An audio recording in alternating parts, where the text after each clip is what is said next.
Истакнатиот и вкоченет миг од едно време, како нем сведок и покрај сите предности на сегашниот медиум, низ фотографиите на Благоја Дрнков представуваат своевидна, незаборавна и неизбришлива трага.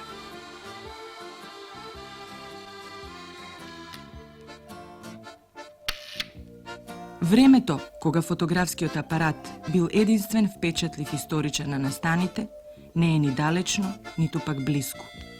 Сега и во овој момент е сосема нормално живиот лик во боја да продефилира пред нас, но тогаш и во тоа време само вистинските ентузијасти знаеле и умееле да го заробат мигот на времето.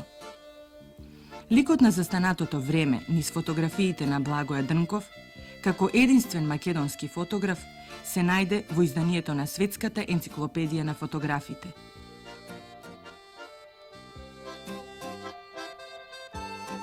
Впечатлива е фотографијата на тогашните 4 деца, кои може би и денес ќе се препознаат како инженери, лекари или нешто друго, во запреното време на радост, другарство и среќа, што се заедно на езерото, на чунот, по татковите траги, во селото Пештани, во ловот на пастрнки.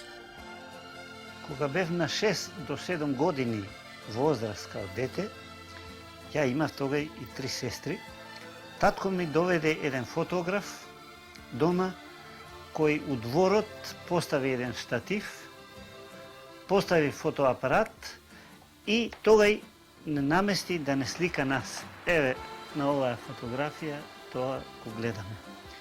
Тој гледаше по црното платно таму, се завитка со него, ни викаше завртете се лево, десно и најпосле испадна надвор, шклосна и ја направи оваа фотографија. На мене, као дете, тога ми остана печаток као да е тој некој магионичар. Некоја магија да има. И таа магија која ја почувствував тој момент, што значи таа магија е фотографијата, таа влезе во мене и до ден денеска не ме напуштила.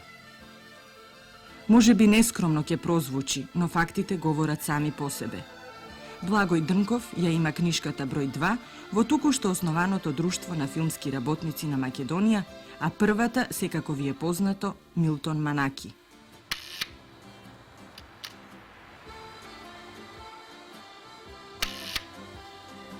Секоја од овие фотографии се историја за себе, но заедничкото за сите нив е нивната вредност. Сите тие го обиколија светот и пред илјадници луѓе ја доловија вистината за едно време, за едно поднебје, обичаите за Македонија.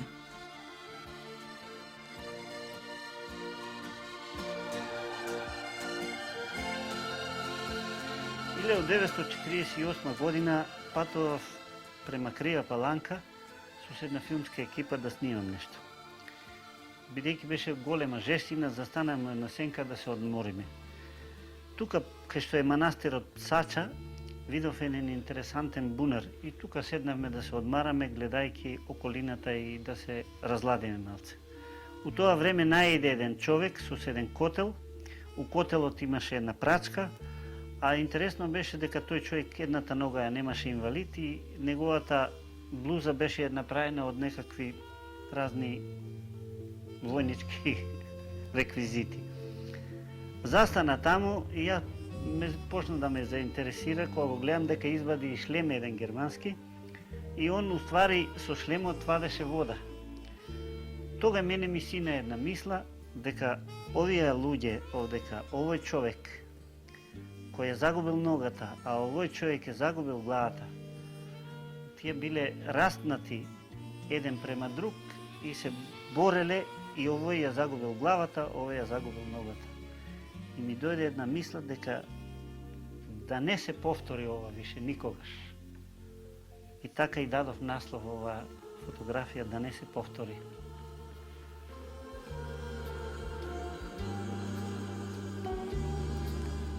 И беше војна. Секој со секој, сите со сите. Човек со рис, луѓе со нелуѓе.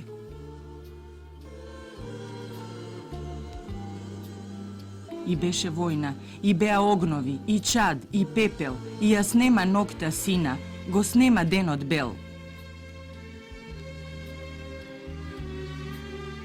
И беше војна и остана да се запамети и запише за секогаш, да се спомне и да не се врати повеќе.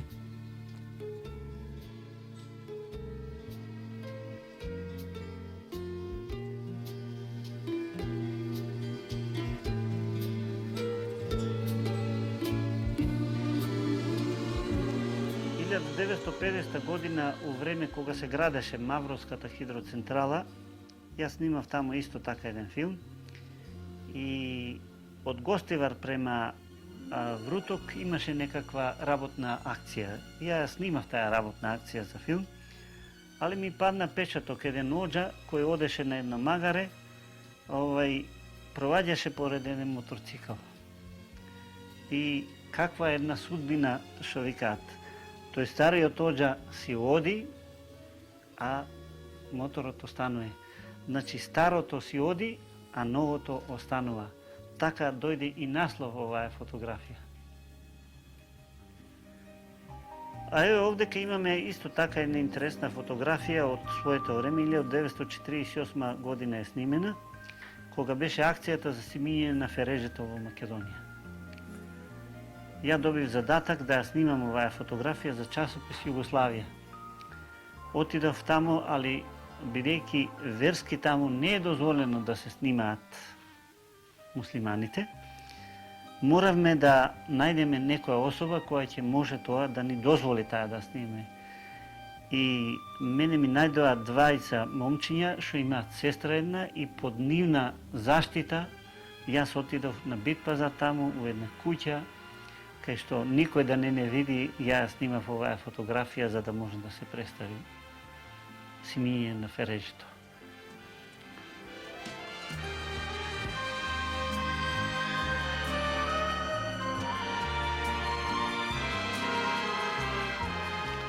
Или од 1954 година бев под задача од Етнолошки музеј во Битола да ги снимам старите занаати.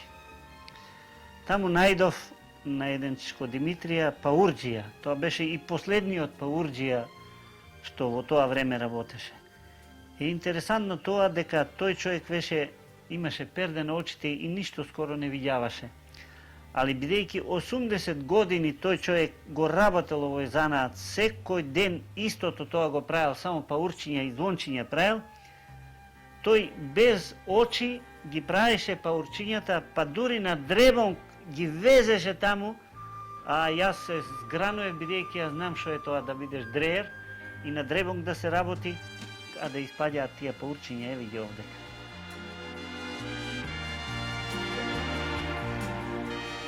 Еве овдека имаме уште еден случај у Мариовско. Таму исто бев по снимање нешто и видов децата со што се играат. Бидејќи немаат таму играчки да најдат, некој дете нашло еден искршен германски шлем, го користи као барабанче и си чука на него.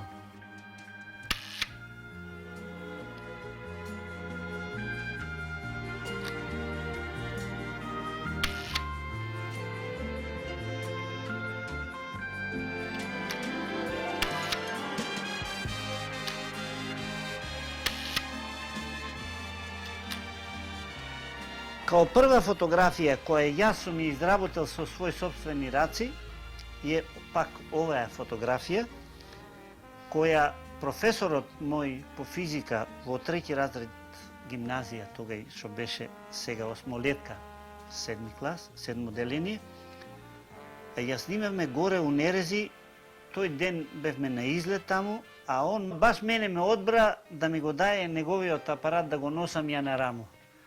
И кога бевме на излет, јас бев еден од најсреќните деца да јас можам на мојот професор да го носам апаратот. Тогај не снима он оваа фотографија со нашата класна што беше, и потоа кај него отидов да видам како се прави фотографијата. Кај него и научив тогај, а и ја направив јас со сопствени мои раци оваа фотографија. Потоа почнав да се занимам со фотографија и една од фотографиите која е прва објавена во Весник, тоа е оваа фотографија овдека, у илустрирани новини во Белград што излегува, и јас бев поносен.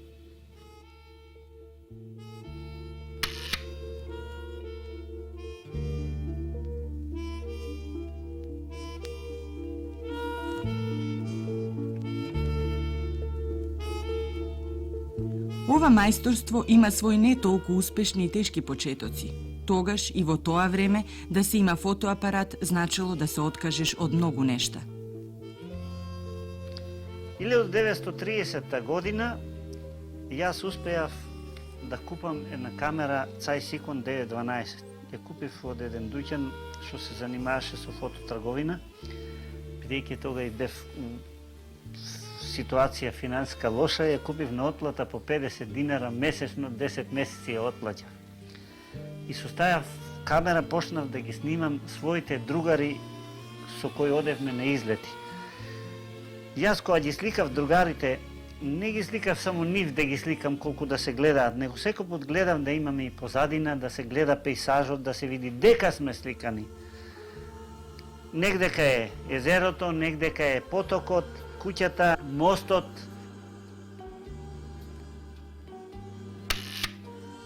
Обичното фаќање на моментите не е својствено за таков истражувачки дух, каков што е Благоја Дрнков. Уметноста во него, одеднаш со сета раскош, избива на поврвнината и тој чкрапањето на фотографскиот апарат се повеќе го чувствува како изблик на дел од себе. Така, фотографијата почна кај мене се поише да зазима место и јас се заинтересирав малце за посериозна фотографија. Тога почнав да купувам и еден часопис Ди Галери кој испаѓаше во Беч и од него многу научив, а исто така и еден часопис Фоторевија кој излагаше во Загреб. Јас ја снимив тога оваа фотографија која се вика Тишина и ова е прва фотографија моја која е примена на изложба 1933 година. Од тогај сметам дека сум почнал да се занимавам со уметничка фотографија.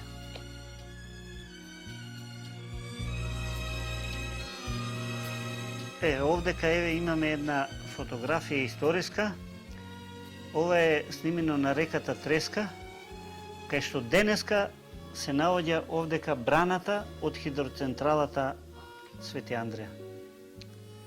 А ова е пак фотографија овдека составена од 4 фотографии, е снимена во време кога се градеше железничката пруга нормален колосек од Велес према Битола, зашто таму порано беше само малото возвче. И еве овдека имаме уште една интересна фотографија, а која е снимена на основа песмата Даденото на Бабуна. Ово е изворот на реката Бабуна под Нежилови стени.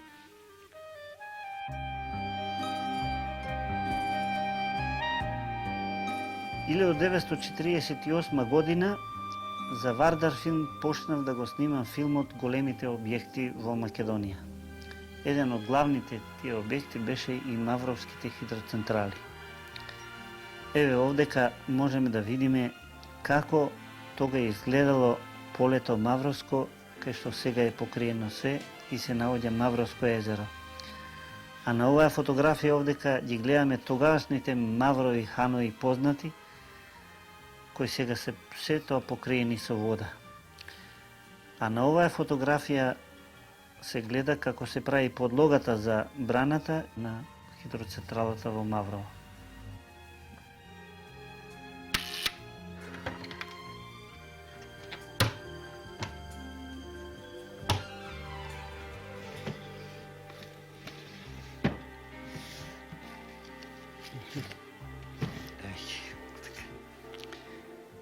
Еве овде е една низа фотографии кои изборуваат за едно одредено време, каде се гледа маката и животот на нашиот селанец.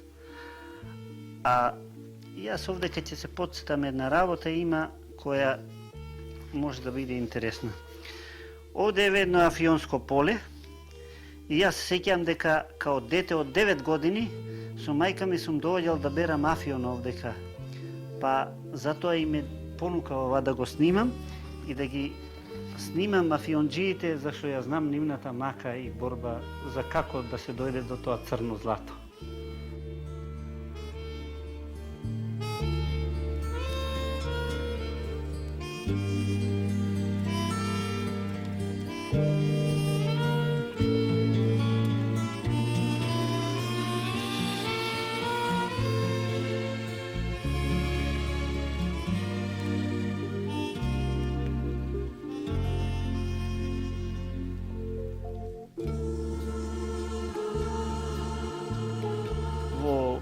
40-те години ние тога немавме обичај да одиме секоја година на годишен одмор како што сега се прави. Зашто тога немаше никој кој да го плаќа, самите луѓе не можеа да издржат тоа. А затоа ние овде друштвото што бевме една група околу 30-40 души, другари, од разни слоеви, и студенти, и работници, и познати така, секоја недела одевме на излет во било Скопска Црна Гора, било на Водно, било на другите места околината на Скопје. И тога углавном превозно средство ни беше на шпејтерските коли, ки ни висеа ногите, ке ги ландравме и така доаѓавме по 2-3 сата до целта кај што требе. Таму се одбиваше уствари нашата дејност, зашто и некаква политичка дејност, бидејќи бевме подалеку од власта, никој не знаеше што пееме, што збориме, и нашиот тој однос се развиваше на тој начин, така и другарство се развиеше, а во исто време и со селаните кај што одевме таму, испоставивме контакти и имавме пријателски односи. Секоја недела, биравме друго место. Еднаш ќе идеме у Долни Светилие, еднаш у Горни Светилие, еднаш у Бањани, еднаш ќе отидеме у Бразда и така натака. Еве тоа, тука се фотографиите се гледа како се одвијаше тој наш живот у тоа време.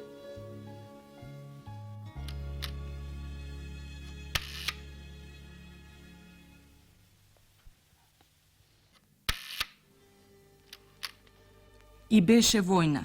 Остана да се запамети и запише за секогаш, да се спомне и да не се врати повеќе.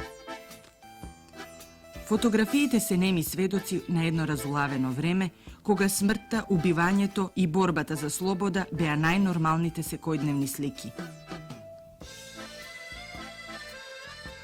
10 дена пред ослободувањето на Скопје, поради некоја провала, ми беше на време сигнализирано да се тргнем од Скопје и да одам према Горно Количани.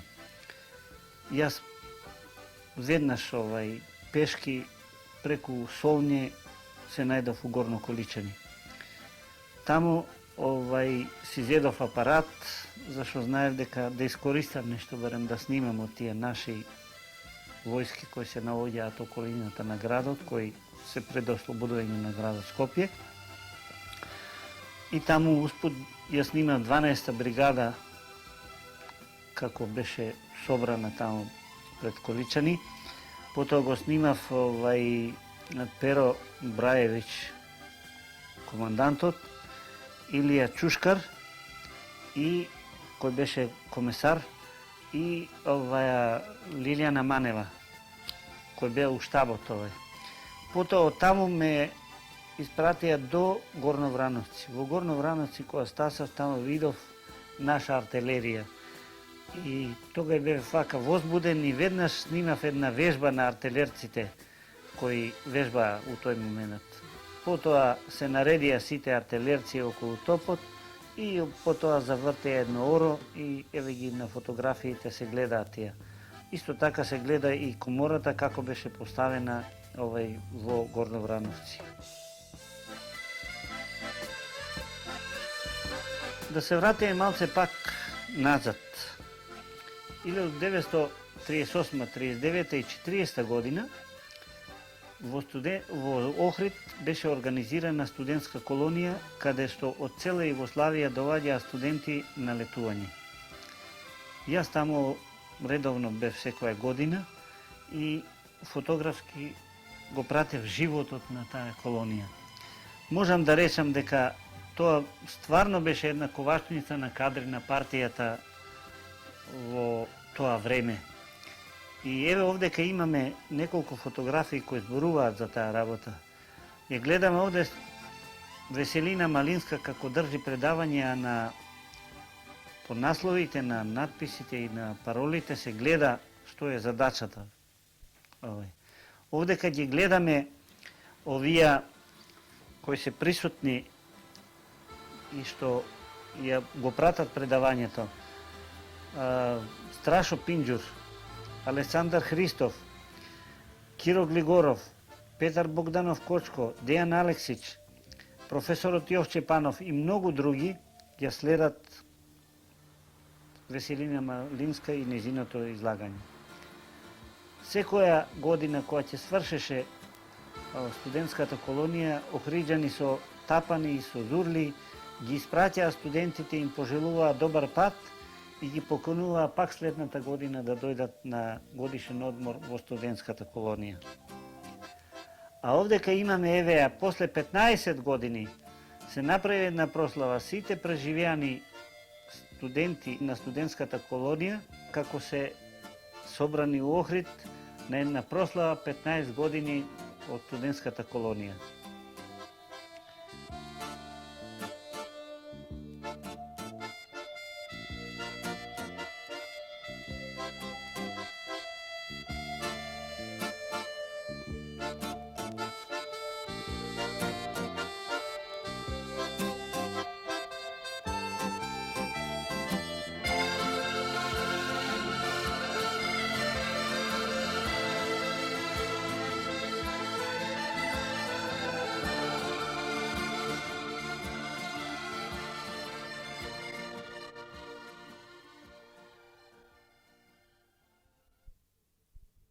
На 26 јули 1963 беше земјотресот во Скопје.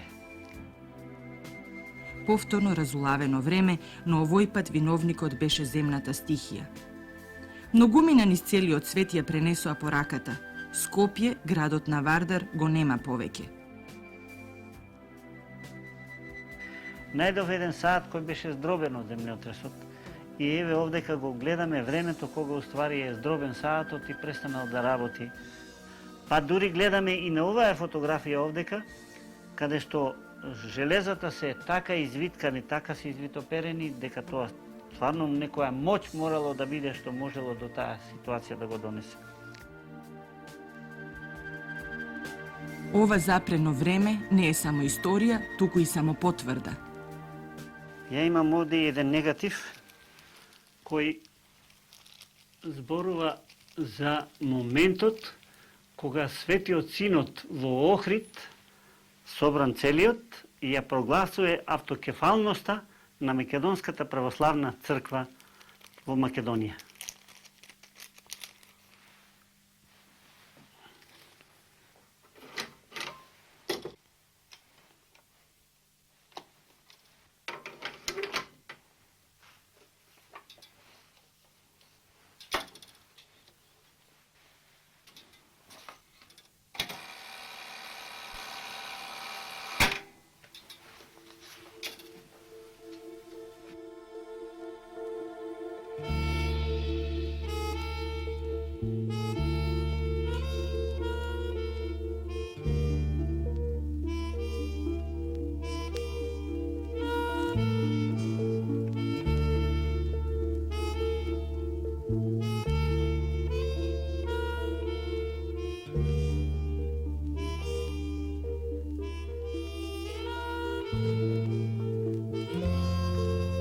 Овдека имам еден негатив, кај што се гледа у куќата на Кузман Јосифовски Питу неговото семејство како нижат тутун. И еве овдека ги гледаме целото семејство како се занимава со таа работа на прилепчани.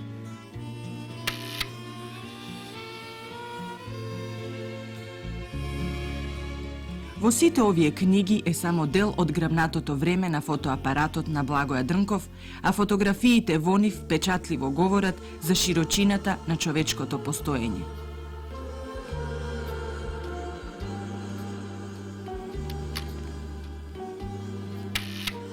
Тоа беше време кога топовите замолкнаа под правта на заборавот, време кога ударнички се градеше ова денес, време на немаштија, но и среќа поради за прв пат извојуваната слобода и поради небото со македонско сонце.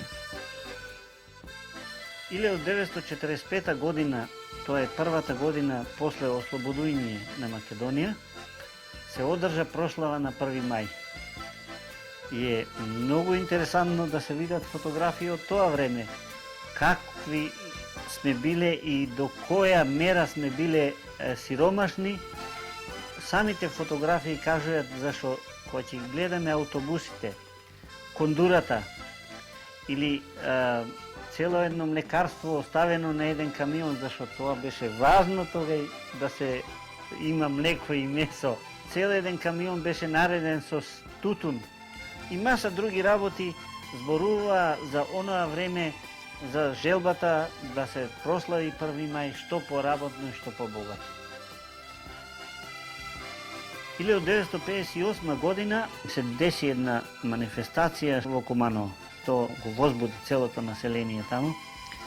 На площадот имаше околу 50 трактора наредени кои дојдоа од Раковица. Потоа веднаш беа пуштени низ полето да се работат механизирано, а не да се работи кога до тога само со мотика.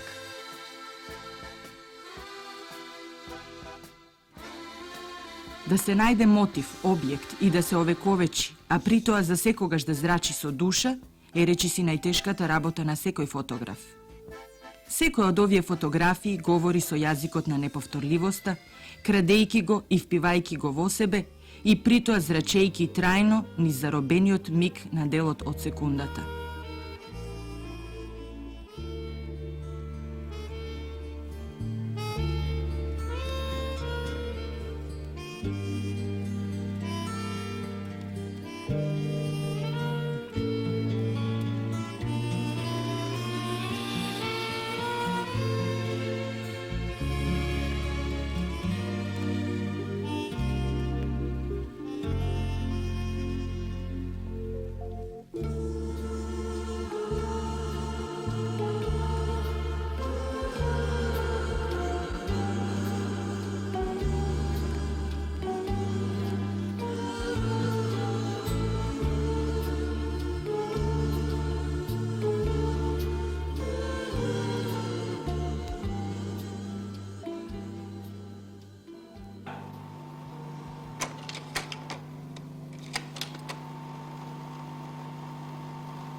Уметникот со текот на времето станува се попребирлив, многу подолго ја подготвува секоја своја фотографија, трудејќи се секоја од нив да представува уметност за себе и за сите други што некогаш ќе дојдат до неа. Во ова наше време, ваквите фотографии можат да бидат посет на секој љубител на застанатото време, што може да зрачи само низ објективот на уметникот.